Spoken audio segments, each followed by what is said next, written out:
Hoy en este espacio informativo, la mesa de análisis de la economía, la mesa de análisis económico. Le aprecio mucho a Enrique Díaz Infante que esté aquí con nosotros. ¿Cómo estás, Enrique? Bienvenido. Muy bien, Luis. Muchas gracias. Sí. Por acá te aprecio mucho, Pedro Tello. ¿Cómo estás? Muy buenos días. Luis, buenos días. Y Mario Maldonado, qué gusto saludarte. Luis, ¿qué tal? Muy buenos días. Oigan, bueno, hay varios temas ahí sobre la mesa. Me llamó mucho la atención lo que decía ayer el IMCO por el resultado del INEGI, del 0.1%. Del IMCO de pronto dice, pues igual está en el margen de error, igual y sí, el número tenía que ser negativo. ¿Cómo vieron esto? 0.1%, el debate al final, pues como que muy técnico, muy el círculo rojo.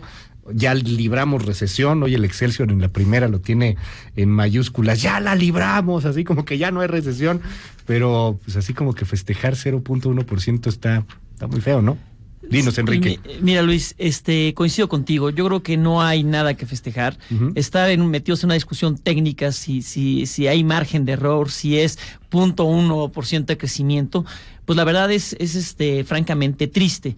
Es una economía que es la economía 13ª del mundo, que tiene mucho potencial para crecer y que la verdad lo que estamos viendo es que en el mejor de los casos estamos sufriendo una desaceleración, que en el mejor de los casos estamos viviendo un deterioro de la economía. Entonces, decir no estamos en recesión, pues sí, pero te gusta estar en desaceleración de ese nivel y con ese deterioro y además con una visión a futuro que no genera expectativas, que no genera confianza y por lo mismo no se ve que vaya a haber mayor crecimiento. La iniciativa privada no está teniendo la confianza para invertir. Si tú cancelas aeropuertos, si tú como gobierno, si tú cancelas proyectos como CFE de gas, pues la verdad es que si tú le pegas a los organismos autónomos, que es todo lo que representa lo que fueron las reformas estructurales concebidas para levantar la productividad y el crecimiento del país, pues la verdad es que no se ve que vaya a haber crecimiento. Y entonces, pues ahora sí ya nos estamos dedicando como gobierno a decir, no es recesión. Pues qué felicidad, qué emoción, ¿no? Pues triste que eso sea lo que tenga que celebrar este gobierno. Tocas un tema fundamental y ahorita lo ampliamos también, el asunto de la confianza de los empresarios y por qué se va perdiendo la confianza, ¿no? De pronto lo que sucedió en el Metrobús de Durango, a mano alzada, cancelamos el Metrobús con inversiones ya ahí comprometidas. Me llamó la atención lo que decía ayer en Twitter Roberto Gil Suart, en un mensaje creo que muy interesante. Dos frases, ¿no? Dice Roberto Gil Suart, no estoy envejeciendo, me estoy desacelerando. ¿Qué opinas, Mario Maldonado? ¿Cómo? No, francamente estamos en una situación económica mala, es decir, estar estancados cuando veníamos a un promedio de ritmo de crecimiento del 2%, y ahora tenemos un crecimiento de 0.1% a nivel trimestral, pues nos habla de malas condiciones económicas y sobre todo malas decisiones a nivel local, a nivel doméstico, porque nos hemos desligado ahora del ciclo económico que tiene Estados Unidos, que si bien ahora está en una desaceleración económica, pues creció en el primer trimestre 3.2% y nosotros, hasta donde recuerdo, caímos 0.2%. Lo mismo sucedió en este segundo trimestre, que crecimos la ridícula cifra de 0.1%, ni siquiera 0.1%, crecimos 0.05% y se redondeó al 0.1% como en la primaria, como en la secundaria, hicimos redondeo y pues pasamos de panzazo, ¿no? Con el 0.1%. 0.05. Sí, ese es el dato. Entonces, digamos que estamos estancados completamente. ¿Por qué se redondea? Pues ahora sí que tal vez Pedro Tello nos diga cómo se hace ese redondeo como en el súper. Sí, o sea, ¿por qué se redondea como en el súper? Por efecto solamente de publicación en medios, pues el boletín de prensa que habla de estadísticas económicas difícilmente puede avanzar más allá de una décima en lo que a la publicación de las estadísticas se refiere. Pero mira, Luis, con o sin redondeo, la verdad es que... Pero es que el dato real, si es 0.05, pues es cero. Sí, claro. Pues redondeas para abajo es cero. Por eso comentábamos ayer que México está más cerca del estancamiento que de la recesión. Y bien como lo comenta Mario ahora mismo, ¿no? Sí, no, nada más un dato final que creo que hay que, y yo no soy economista aquí, Pedro y Enrique sí, pero creo que los datos ponerlos en su justa dimensión es muy importante, porque efectivamente crecimos. Estos datos es el IGAE, que es un indicador adelantado de la actividad económica del PIB nacional, ¿no? Es decir, el dato final del INEGI, la cifra original la vamos a tener el próximo 23 de agosto. Ya, o sea, a lo mejor puede ser que sí caímos en recesión, y porque estamos muy cerca de eso. Entonces, este el dato final, sí, este es el adelantado, no sé cómo. Ok, creo que crecimos así. Entonces, respecto al trimestre anterior crecimos 0.1% y con comparación con el segundo trimestre del 2018 crecimos 0.4%. Esos son los adelantados, el indicador adelantado. Pero las cifras originales anual que da el INEGI, tenemos una caída del 0.7%, de acuerdo con estos mismos datos de el INEGI, que son cifras oficiales, y que ahora sí ayer el presidente decía, a ver, son datos del INEGI oficiales, ¿no? O sea, la actividad económica no está bien, efectivamente no hay, todos los indicadores tampoco están tan mal, o sea, el consumo sí está desacelerado, pero es un indicador que sigue en el terreno positivo, ¿no? Hay los servicios, las actividades terciarias, los servicios también están todavía creciendo, aunque una tasa mucho menor, mucho más moderada. Entonces, ese es el dilema. Si estamos en recesión, los analistas, los economistas toman en cuenta diferentes indicadores más allá del crecimiento económico, del crecimiento del PIB. Entonces, quizá no estamos en recesión, pero estamos en unas condiciones muy malas, y eso, nada más para terminar mi comentario, pues lo evidencia lo que hace Hacienda, ¿no? Hacienda sale con un salvavidas de 500,000 millones de pesos para inyectar a la economía nacional, y luego ayer anuncia que van a utilizar 120,000 millones de pesos de este presupuesto de estabilización de ingresos presupuestarios, ¿no? Es decir, le va a inyectar a la economía cerca de 620,000 millones de pesos para tratar de dinamizarla en esta segunda mitad del año, y que no se cumplan estos estimados de crecer 0.2%, que es como lo tiene Citibanamex. Imagínate eso para el primer año de gobierno del presidente López Obrador. Es un empujoncito, ¿no? Un empujoncito de 620,000 millones. Un dato ahí, una visión, no sé si coincidan en el tema, es que si el estimado de crecimiento era 2%, estamos en estos números de cero, pues son 200 veces menos de lo estimado, ¿no? O sea, si nos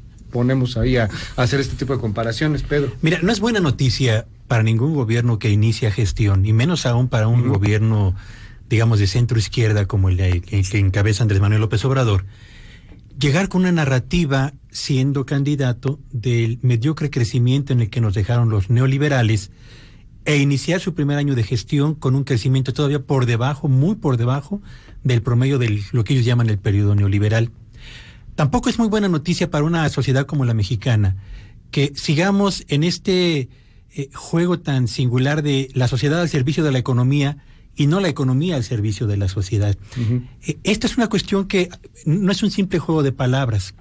Cuando un país como México es sometido en materia presupuestal a una estrategia de austeridad sin matices, donde se fueron más allá de lo que convenía recortar, y cuando además de esta austeridad le agregas un subejercicio de 174,000 millones de pesos en el primer semestre del año, bueno, pues estamos hablando de un gobierno que no midió apropiadamente de qué tamaño tenía que hacer el recorte para ser más eficiente, pero tampoco midió la eficiencia operativa con la que iba a estar actuando en el ejercicio del presupuesto que le fue aprobado y que debió haber ejercido en los primeros 6 meses de este año.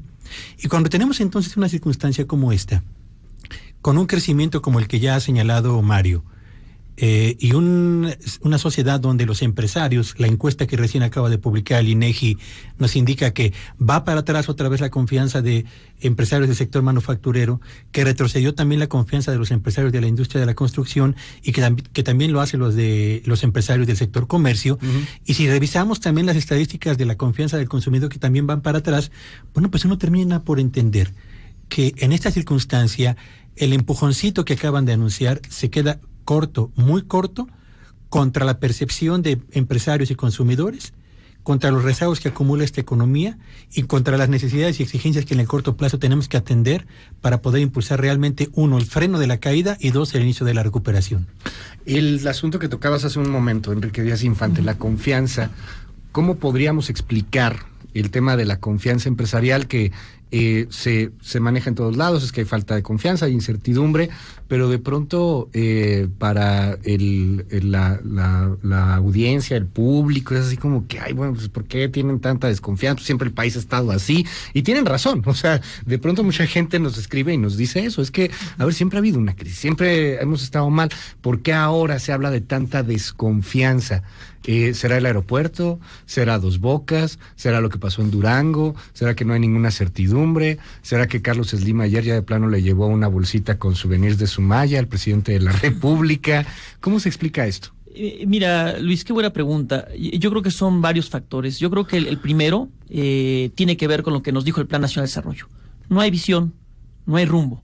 Entonces, por más que echen bocanadas de dinero, y si será mucho, será poco, pues ya Pedro aquí nos ha explicado que ni siquiera es mucho, pero además la visión no es una visión que entusiasme. Al menos en gobiernos anteriores teníamos claridad de que era el libre mercado la apuesta, que era lo que implicaba el libre comercio, que había desregulación, que iba a haber inversión en sectores estratégicos como telecomunicaciones, sector energético. Entonces había un rumbo. Ahorita vemos el Plan Nacional de Desarrollo y nosotros decimos, bueno, ¿y esto con qué se come? O sea, de repente nos dicen, como bien mencionabas, ¿no? Refinería en Dos Bocas, corredor transísmico, Tren Maya. Tren Maya, Aeropuerto de Santa Lucía y ¡shazam! Crecimos vamos a crecer al 4% promedio, magia. todo el sexenio y 6% el último año. Dices, ¿y cómo? ¿Y cuáles son las herramientas? Y luego además, pues ese Plan Nacional de Desarrollo que no nos da indicadores, que no nos permite darle un seguimiento, que no hay metas ni nada, entonces no te genera confianza. Entonces, por más que avises que vas a soltar el gasto, que sí, perdón, nos tardamos en ejercer el gasto, pues ¿gasto para qué? ¿A dónde nos quieres llevar? Cuando dices, pues mis palancas de desarrollo es CFE y Pemex, y dices, oye, pero Pemex es un barril sin fondo, o sea, ¿qué vas a hacer?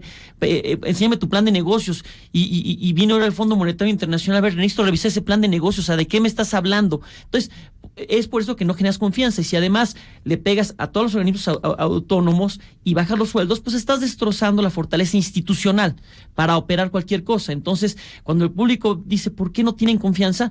Pues porque no hay rumbo, no hay las herramientas claras y no están habiendo las instituciones ni las capacidades humanas. O sea, la gente con esta ley de remuneraciones que disminuyó los sueldos, pues se está yendo. Entonces, ¿con quién vas a operar? Y si encima de eso, y digo, es que parece que ya fue hace muchísimo tiempo, pero todavía no hace ni 2 semanas que renunció el secretario de Hacienda Ursúa con una carta demoledora que nos habla de que es un gobierno de ocurrencias donde no hay diagnósticos y que desprecian la evidencia, el conocimiento, la lógica.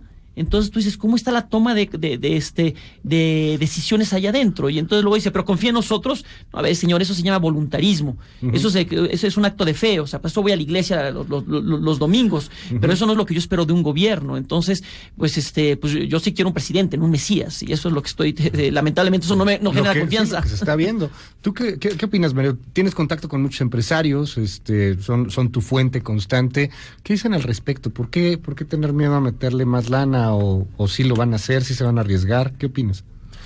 Pues mira, yo creo que hay efectivamente una desconfianza con respecto a lo que va a hacer el gobierno el resto pues de los 6 años, ¿no? Es decir, estas políticas públicas que han resultado muy erráticas, ¿no? Particularmente lo que tiene que ver con sectores clave del país, como el sector energético, el sector de infraestructura, pues los empresarios no están confiados de que su inversión va a rendir los frutos esperados, va, digamos, a generar pues lo que espera un empresario, y es muy legítimo, ¿no? Un buen negocio con utilidades que efectivamente también tenga enfoque social y demás, genera empleos, pero los empresarios quieren hacer negocio y eso esperan cuando viene a invertir una transnacional o cuando viene la inversión extranjera. Entonces, el tema de empresarios que a lo mejor la gente dice, bueno, yo no soy empresario, yo soy un trabajador, yo soy un estudiante, pero todo eso se baja, por supuesto, a los trabajadores, porque cuando una empresa no está contratando, pues entonces hay menos posibilidades en el mercado laboral. Cuando una empresa dice, no puedo aumentar los salarios ni los sueldos porque hay una desaceleración económica y mi empresa no está generando más utilidades o más ingresos, pues no lo voy a hacer. Es decir, no te puedo dar un bono, en fin, todo esto se traspasa, digamos, al mercado laboral. Y yo creo que se trastocó el mercado laboral con estas políticas de austeridad que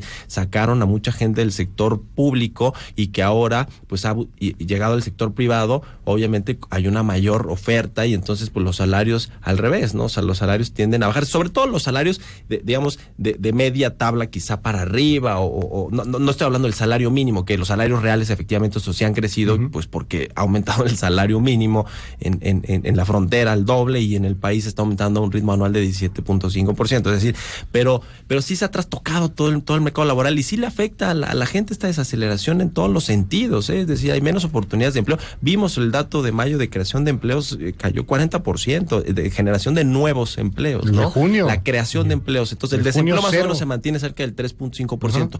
Pero no se están creando nuevos empleos, y eso le afecta a todos. Entonces, cuando hablamos de la confianza empresarial, pues es de la confianza de todos, ¿no? Ahora preguntaba si tenías estas opiniones sobre si te aventarías o no a tomar un crédito hoy, pues con la incertidumbre que hay en México, estos 500,000 millones de pesos que anunció la banca, la Asociación de Bancos de México hace unos días, pues yo no sé si los van a tomar o no, porque los bancos efectivamente sí tienen liquidez y tienen... Sí, pero a ver quién le toma esos créditos, ¿no? Y lo mismo el gobierno. Estos 500,000 millones de pesos que anunció Hacienda son vía la banca de desarrollo, para prestarle a pequeñas empresas, o del Programa Nacional de Infraestructura, ¿no? Sí. Pero a ver, los trabajadores que están en la industria de la construcción, ¿cuánta gente ha sido despedida de este sector que lleva 7, 8 meses cayendo? Lo mismo los que están en el sector minero, los que están incluso en el sector manufacturero, es decir, toda la actividad industrial pues ha bajado. Entonces hay menos empleo, menos actividad económica, eso nos afecta a todos. Es decir, este subejercicio que tuvimos en el primer semestre de salvaje, 140,000 millones de pesos. Ayer yo escuchaba a la subsecretaria de Hacienda decir, no es un subejercicio, solamente se reasignaron el gasto programable, que el gasto programable dice, a ver, es el gasto que tiene las dependencias federales, que estamos haciendo unos ahorros y estamos recortando y reasignando todos los recursos, y por otro lado son los programas sociales. Entonces, como también estamos quitando programas sociales, cancelando muchos que estaban duplicados, pues entonces de ahí vienen estos 140,000 millones de pesos que muchos dicen que es subejercicio, ellos dicen que no, que son ahorros. Pues yo no sé cuándo los van a inyectar, pero mientras no los inyectaron, pues tenemos un crecimiento cero, flat, de 0.1%. Y ahí tienes al Coneval diciendo que también los nuevos programas sociales están todavía más duplicados de los que estaban los programas sociales anteriores, ¿no? Algunos son copy-paste de plano de unos de otros, y lo que pareciera ser pues más bien una estrategia de empezar a literalmente regalar dinero. Pedro, la última vez que platicamos, tú ponías sobre la mesa, es urgente que venga un plan, es urgente que haya un acuerdo con los empresarios, con la CONAGO, con el gobierno, con la CONAGO por los gobernadores, y que se suelte la lana, y que empiece a soltarse la lana para que vaya a haber economía. Al final, pues, parece que no ha sucedido, que no va por ahí, y por eso te lo preguntaría, o sea, hasta dónde ves en tu particular pues análisis este escenario económico. Tú nos decías hace unos días, 2019 ya la basura, ¿eh? Así, yo comentaba, 2019 en términos estrictamente económicos de crecimiento, es literalmente ya un año perdido.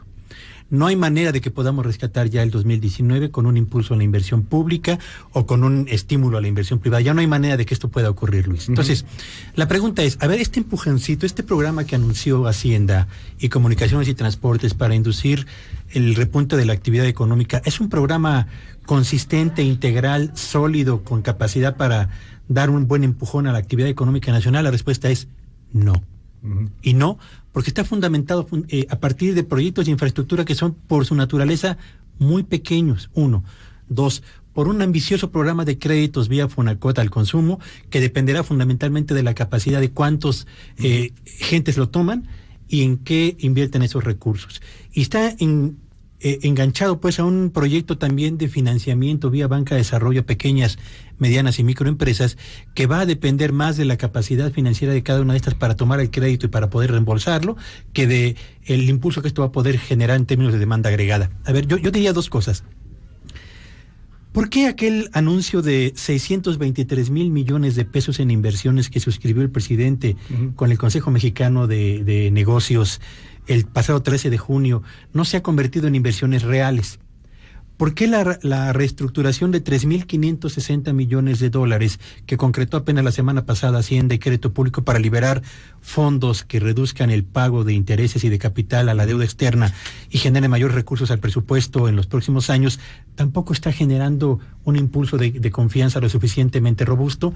Y la respuesta es muy simple, Luis, porque cuando el empresario se da cuenta de que la inversión pública en los primeros 6 meses cayó 17%, que la inversión gubernamental en comunicaciones y transportes tiene una caída del 48%, que la inversión en el sector salud cayó 29%, que la inversión gubernamental en educación cayó 77%, pues los empresarios dicen, en estas circunstancias, la guía que para mí representa la inversión gubernamental está colapsando. No hay entonces un ambiente lo suficientemente despejado para que yo pueda invertir. Y cuando los jóvenes, por otro lado, acuden a buscar alguna oportunidad de trabajo y se dan cuenta de que no hay suficientes empleos y los que hay están mal pagados y en actividades ajenas a aquellas para las cuales ellos se han preparado, pues evidentemente lo que estamos viendo es un país que tiene una planta productiva que no tiene capacidad, uno, para retener fuerza de trabajo y dos, para incorporar a quienes están buscándole. Y estamos pues frente a una circunstancia en la que no hay suficientes estímulos para el crecimiento, no hay confianza del empresario, no hay certeza del consumidor y una planta productiva que se está debilitando persistente y consistentemente, Luis. Sin embargo, el presidente de la República dice que hay condiciones inmejorables para impulsar el crecimiento con la participación del sector público, privado y sobre todo del sector social. Lo acaba de decir hace unos minutos en la mañanera. Vamos a escucharlo. Hay condiciones inmejorables para impulsar el crecimiento con la participación del sector público, del sector privado y del sector social. Bueno, son condiciones inmejorables, son otros datos. El presidente de la República, no sé de dónde va a sacar tiempo, pero ya dijo que lo va a hacer. Y para diciembre vamos a tener un libro que se llama Economía Moral, o que va a hablar de la economía moral. Un sistema económico opuesto al neoliberalismo. O sea, esto lo dice el presidente de la República y podría ser como de anécdota, como de nota curiosa, pero es el presidente de la República con una visión muy particular. Él piensa que hay una visión económica que él mismo está creando que se llama la economía moral. De ahí que, para cerrar, yo quisiera preguntar en esta mesa, esto claramente es un cambio de régimen, pero no estaremos también enfrentándonos a una especie de otra visión que no conocemos, económica, y por ahí las decisiones pues que uno no entiende, pero que para el presidente de alguna u otra manera están haciendo sentido. Digo, quizá para casi nadie más. Me queda claro que ni para el secretario de Hacienda anterior hacían sentido, ¿no? Para Carlos Ursúa. Si es así, ¿qué tanto riesgo ven, Enrique Díaz Infante? Híjole, Luis, la verdad es que su modelo de desarrollo, a partir de impulsar la autosuficiencia, y que supongo que está eso mucho detrás de esta economía moral. Estos que vimos algunos son unas imágenes de un videíto de un burro empujando, dándole vueltas a un molino para generar un jugo. Un jugo como de caña, ¿no? Como de caña. Y que decía, este es el desarrollo que necesitamos. A ver si en televisión podemos recuperar rápidamente ese video ahorita para recordarlo. Bueno, eso no te va a generar crecimiento. Ajá. Eso no va a generar productividad. Esos emprendimientos no dan productividad y por lo mismo no se genera crecimiento. Entonces, si esa es la visión, ese es el tipo de los negocios, pues en el mejor de los casos, lo que te va a desarrollar o lo que te va a dar es bienestar socioeconómico a la gente. Pues es una economía de subsiste. Ahora, Mao Zedong pues, se cargó cuántos millones, están las cifras recalculándose de economías de subsistencia y de producción y autoconsumo, ¿a dónde te llevan? Entonces, esa es una visión que la verdad es que luego cuando dice, confíen, vamos bien y todo, dices, bueno, pues no sé yo en qué país estaré, o dónde yo leo, o dónde lee él, porque no lo estamos entendiendo. Y los inversionistas no están leyendo ni entendiendo lo que él está poniendo sobre la mesa. Entonces, la verdad es que difícilmente se va a detonar la inversión privada que se necesita para crecer, para impulsar la productividad de este país, si estás pegándole a las instituciones, si estás pegándole a las reformas, y si la visión que traes es una visión puesta en el retrovisor y en modelos pues asiáticos de los 60, 70 con tipo Mao Zedong. ¿Así de plano tú lo ves? Pero ¿cómo explicar la autosuficiencia, la autoproducción, el autoconsumo? O sea, ese tipo de producción pues era de modelos muy precarios, muy antiguos, tipo Mao. O sea, no quisiera ser así de radical, suena muy radical lo que digo, pero eso es la que sale de una descripción de lo que está, de esa visión. Y eso pues no va a generar crecimiento, difícilmente puede recomponer las cosas y bueno, pues se extraña gente como Ursúa, que traía y gente de ese perfil que por lo menos sí le apostaba al conocimiento, le apostaba a la razón, le apostaba a la evidencia. Eso es lo que necesitaríamos. Qué fuerte lo que dice dices. Gracias, Enrique Díaz Infante. Mario Maldonado, para cerrar, ¿cómo ves qué es la economía moral? Tú adelantabas hace tiempo también que estaban basados en otra experiencia económica, que tenían ahí a algunos gurús económicos en la Cuarta Transformación, pero pues parece que van más allá de lo que decías, ¿eh? Como el turco Dani Rodrik, que es uno de los gurús, pues no solo de Andrés Manuel López Obrador, pero lo fue de Gerardo Esquivel, ahora subgobernador de Banco de México.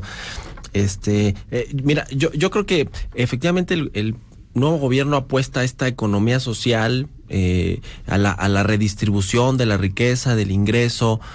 Lo ha dicho el mismo Arturo Herrera, que él comulga con esta idea del presidente de que el crecimiento sea inclusivo. Y yo creo que sí, vaya, que quién diría que no, claro. A un crecimiento económico inclusivo que le llegue a todos, ¿no? Digamos a los 50 millones de pobres, a estas regiones que no crecen o que están completamente rezagadas y desligadas del crecimiento que tiene el norte del país, el centro, el Bajío, ¿no? O sea, donde hay actividad industrial. En sí, yo creo que sí, el crecimiento debe ser incluyente, pero debe ser un crecimiento con estrategia, con planeación, sobre bases sólidas, como las que planteaba Carlos Ursúa en su Plan Nacional de Desarrollo que entregó a Hacienda y que después terminó modificando el presidente López Obrador y haciéndolo un manifiesto político, entre comillas. Eso fue lo que escribió Carlos Ursúa en su artículo reciente en El Universal. Entonces, esta economía social, pues yo no sé hasta dónde nos vaya a llegar, ¿no? El presidente dice, a ver, claro que se están generando empleos y claro que está llegando el dinero donde antes no llegaba. Y él pone de ejemplo estos 400,000 personas que ahora están en su programa Sembrando Vida. Pone de ejemplo estos cerca de 1 millón de jóvenes con los que se va a concluir el 2019 que están insertados en el mercado laboral vía los subsidios del gobierno. Programa de jóvenes construyendo el futuro. Habla de las pensiones que se le están dando a los adultos mayores. Es decir, para el presidente, esa es la forma de redistribuir la riqueza y el ingreso en México, es decir, darle más dinero. Regalando dinero, es decir, mediante los programas sociales, mediante los subsidios, mediante las becas, y no mediante pues el crecimiento económico, es decir, fomentando la innovación, la productividad, la inversión privada, es decir, la llegada de empresas internacionales, en fin, yo creo que sí estamos regresando muchos años atrás con este modelo económico, que no sé si este es el posneoliberal del cual habla el presidente, porque él dice que ya se acabó el neoliberalismo, que hay un posneoliberalismo, sea lo que sea, pues no, a ver, sea lo que sea, mira, si hay un posneoliberalismo que ya está echado a andar, pues está muy mal, porque imagínate que estamos estancados, ¿no? Y con una previsión de crecimiento del 0.5%. No, Hacienda ya mismo recortó, ¿no? La proyección de crecimiento. Ya 1.1. Hacienda también. Yo estoy a confiar en el 1.1. A la parte más baja, que es el 1.1%. Yo creo que pues, se ve muy complicado nuevo modelo económico. Ojalá que pues en algún momento se llegue a recomponer, digamos, toda esta estrategia, llegue la sensatez al gobierno. Yo creo que tiene que llegar desde el presidente López Obrador, porque está ahí para empezar. Vamos a ver cómo. La siguiente prueba de fuego definitivamente es el presupuesto del 2020, ¿no? El paquete económico que van a presentar al Congreso el 8 de septiembre. Gracias, Mario. Muchísimas gracias. Muy buenos días, Luis. Pedro Tegui, para cerrar. Yo creo que, hablar de cambio de régimen en el discurso político suena muy bien y a lo mejor venderá también muy buenos espacios en los medios de comunicación. Pero cuando uno revisa la manera bajo la cual se articula la relación entre el Ejecutivo y el Poder Legislativo, entre el Ejecutivo y los gobernadores, entre el Ejecutivo y la clase obrera y los empresarios, pues uno se da cuenta de que no estamos hablando de ningún cambio de régimen, estamos hablando solamente de nuevas formas de comunicarse o de tratar de imponer una visión, para decirlo concretamente. Un cambio de régimen, Luis, auditorio, entraña mucho más que un discurso, entraña tomar decisiones de política económica desde una visión completamente diferente y con herramientas, instrumentos y margen de maniobra para poder efectuarlo. Este gobierno no tiene margen de maniobra, tiene unas finanzas públicas con un margen muy estrecho, con capacidad para invertir también muy limitada, y diría yo, y quizás esta es la crítica más fuerte que podría yo hacer en este sentido, con una capacidad y eficiencia operativa que genera más dudas que certezas. Es decir, no puedes lanzar un proyecto diferente o alternativo de reorganización presupuestal sin el ejercicio eficiente del gasto público que tienes calendarizado a ejercer durante un periodo. Tampoco puedes atentar contra la confianza, echando para atrás sin argumentos sólidos, proyectos tan relevantes que ya habían impulsado, digamos, la confianza y la inversión de los privados. Y por último diría yo, Luis, la economía mexicana me parece que está en este momento a flote y a lo mejor apuntando en la dirección correcta, pero sin gasolina para poder avanzar y sin una fuerza motriz capaz, primero, de evitar que se mantenga ahí parada y sobre todo de ir garantizando que su avance sea cada vez más consistente y más serio. Estamos pues frente a un país donde se habla de un cambio de régimen, pero cuya economía está literalmente estancada. Gracias Pedro Tello, muchísimas gracias Enrique Díaz Infante, gracias Mario Maldonado. Buenos días, Luis.